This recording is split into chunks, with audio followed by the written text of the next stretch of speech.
Buen día. Dándole continuidad a nuestro tema relacionado con el modelo económico que se dio durante 1981 y 1982, a finales de 1981 hay que recordar que la situación económica del país era crítica.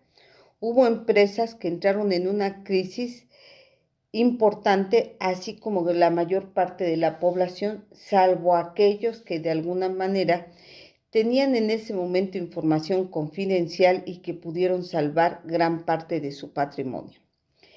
Dentro del anecdotario podemos considerar que hubo frases que hasta cierto punto tenían matices cómicos, los cuales fueron expresados por José López Portillo, en los que decía defender el peso como perro. Pese a todo esto, muchos sacaron sus ahorros y los mandaron a cuentas en dólares a bancos mexicanos.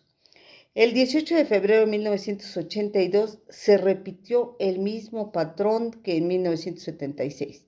El Banco de México se quedó sin dólares para vender, por lo que tuvieron que salir a lo que era el mercado cambiario.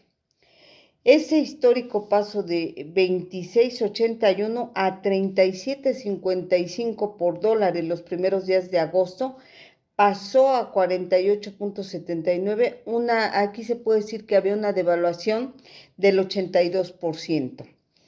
El 6 de agosto se crearon dos paridades.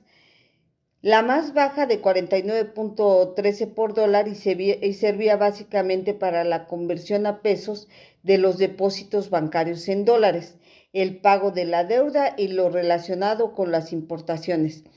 En tanto, seguía extendiéndose un tipo de cambio en el mercado y era determinado libremente por lo que ya conocemos, lo que es la oferta y la demanda, quedando ese día en 75.33 por dólar y llegando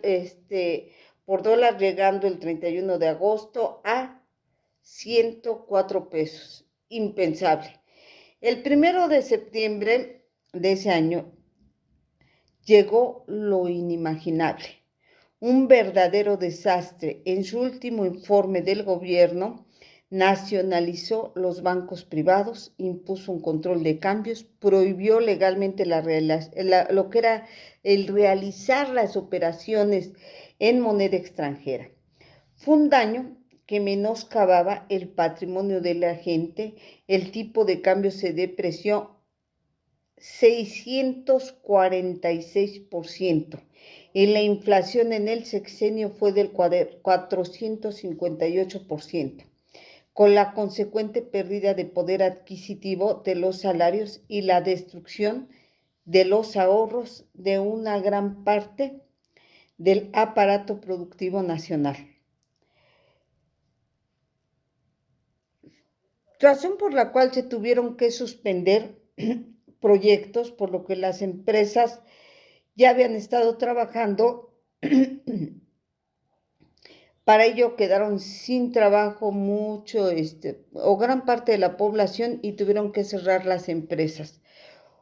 Otros tantos que tenían deudas en dólares no pudieron sobrevivir, ya que su costo de financiamiento era bastante elevado y entonces los orilló a renunciar a lo que tuvieran. Se da un estancamiento a partir de 1982 y a partir de diciembre de ese año, nuestro país empezó a vivir verdaderamente una crisis externa. Se inició con lo que era la transición, ya que tomó el cargo presidencial Miguel de la Madrid, quien tuvo que ver nuevos modos de organizar, de promover la producción, de relacionar la economía del país pues con el resto del mundo.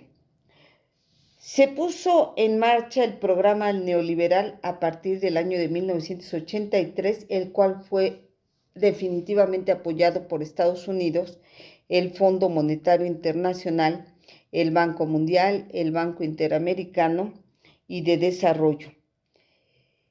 Como consecuencia de todo esto, hubo una serie de reformas que estaban destinadas a alterar la estructura de la economía con el propósito de ir mejorando lo que era la eficiencia de nuestro sistema económico.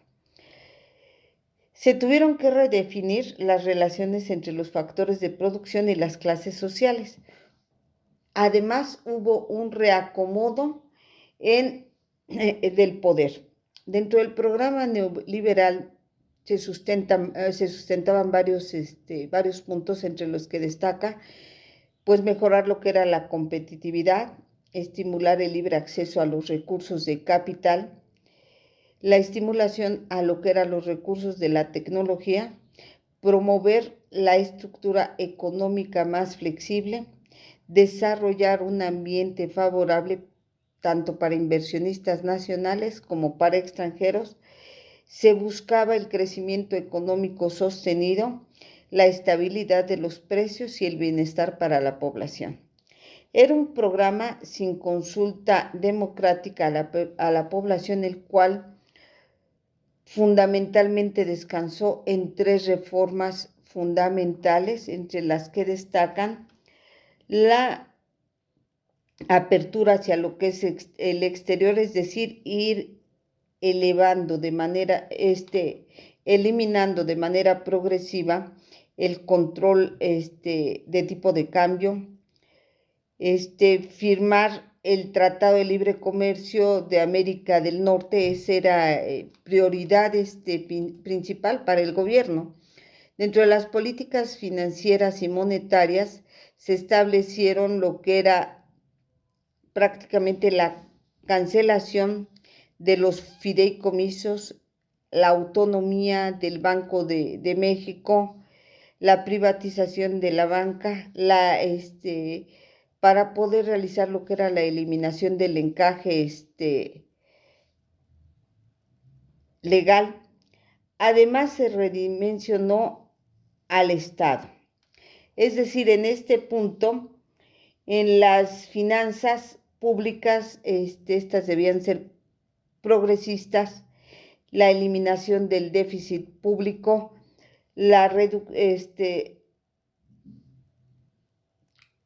pues básicamente lo que era la reducción del gasto público, es decir, entrar en una etapa de austeridad, el incremento en los precios de bienes y servicios y descansar en la economía del país, básicamente lo que son los impuestos indirectos, entre otros, recordando que dentro de los impuestos indirectos son aquellos que lo que hacen es gravar el consumo, entre los que se encuentra lo que es el impuesto al valor agregado y el impuesto especial sobre producción y servicios.